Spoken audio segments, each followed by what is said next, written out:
And now 10 on your side's team coverage continues with insight on the person at the controls and the plane he was flying. Investigator Chris Horne has been sorting through information, including recent tests when it went through days before today's crash. Chris. Yeah, we got a little more on the pilot in the plane. Brandy alluded to it a few minutes ago. I'm going to get into more detail here.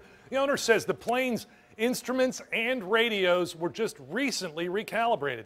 He and the pilot were actually practicing instrument landings at Norfolk, the kind you'd need to do in heavy fog like this morning, just 10 days ago. He did exactly what he was supposed to do. That's the owner of the plane that crashed, talking about the pilot. Owner Jim Beaucamp says pilot Michael Buxton was familiar with the 1975 Mooney M20. Beaucamp says Buxton was certified IFR. That means he could fly the Mooney on instruments through fog, like we had this morning.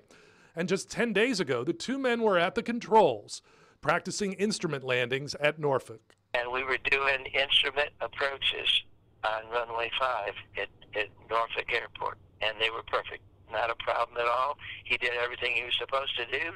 The accuracy factor, that validated that the radios and everything were correct and current.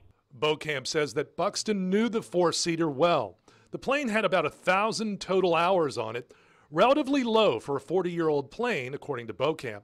And he says its instruments were just recertified and current.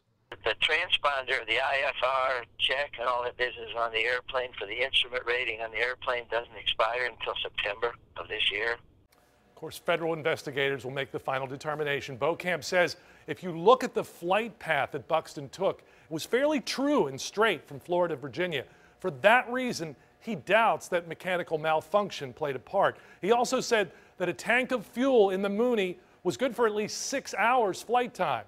And the plane was in the air less than 5 hours before it crashed. Federal investigators are on the scene. They'll have an initial report probably within a couple of weeks. It may take months, though, to find a final determination. Chris Horne, 10 on your side.